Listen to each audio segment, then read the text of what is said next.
And I have to tell you directly and personally that I regret voting for you for Secretary of State. I yield back. May I respond? You may sit. Well, first of all, your regret for voting for me confirms I'm doing a good job, based on what I know. Well, that's about just your a record and flippant what you statement, stand Mr. for. Secretary. Can I respond, Mr. Chairman? You may. I didn't ask a Senator, question. please let the Secretary have I'd be the floor. happy to, but then I can respond to his Your response. time's up, Senator, and willfully used, I might add. Well- your remarks do not represent the view of this committee. Well, Mr. Secretary, please. Well, I'd like to. I can't respond to everything he said because much of these are untrue, but I'll go through a few. First of all, I'm actually very proud of the work we've done with USAID. For example, I don't regret cutting $10 million for male circumcisions in Mozambique. I don't know how that makes us stronger and more prosperous as a nation. I don't regret psychosocial support services. I raised USAID. Sudan, Mr. Secretary. Can I respond, Mr. Senator, Chairman, or do I? Senator, I'd ask you to suspend. You had 7 straight minutes of I chose to railing on- use my time that way, Mr. Chairman. That's my right to Please use my suspend time that way. Secretary Rubio. Well, I can go on. I mean, there's other things here. We spent $227,000 for Big Cat's YouTube channel from USAID. We spent $14 million for social cohesion in Mali, whatever the hell that means. So I can go on and on. I got the list here, and there's more. I didn't even bring the whole list. In the case of El Salvador, absolutely. Absolutely. We deported gang members, including the one you had a margarita with. And that guy is a human trafficker, and that guy is a gangbanger, and the evidence is going to be clear. In the days to come, Mr. you're going to see Chairman, who you went to look, defend. I'm sorry, Please, Mr. Chairman. Secretary No. Rubio has the floor. Mr. Chairman, he can't make unsubstantiated comments Senator, like that. Secretary Rubio has the floor. You had Secretary your time. Rubio should take that testimony to the federal court of the Senator, United States because well, he hasn't done it under oath. Here's another point, okay? There is a division in our government between the federal branch and the judicial branch. No judge in the judicial branch cannot tell me or the president how to conduct foreign policy.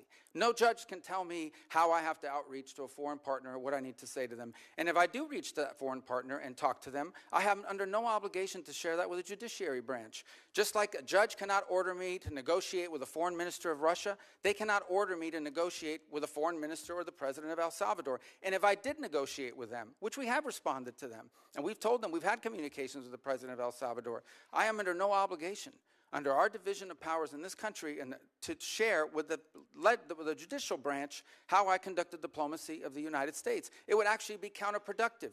If I started sharing with courts, or frankly, with the media, my conversations with foreign leaders and all of their details, no foreign leader would talk to me again, and we would break trust with them.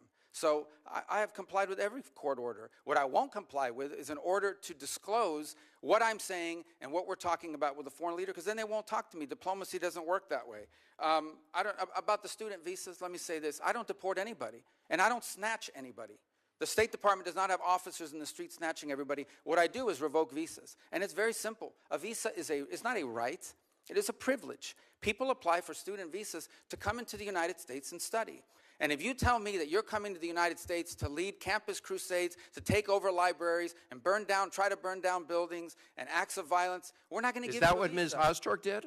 We're not going to give you a visa. Is that what she did? Come that, on, Mr. Secretary. and every single You're one of just these blowing cases, the smoke factors here are now. different. Senator, the bottom line is if you're Senator, coming here to stir up trouble on our campuses, we will deny you a visa. And if you Does have the a First visa Amendment and we find apply you, to we will people revoke living it. in the United And States? we're going to do more. There are more coming. We're going to continue to revoke the visas of people who are here as guests and are disrupting our higher education facilities. People are paying money. These kids pay money to go to school, and they have to walk through a bunch of lunatics to the who are tough here on student newspapers visas. disrupting the Simple foreign as policy of the United I want States. to do more. I hope we can That's find more of these people. pathetic, Mr. In fact, the other Secretary.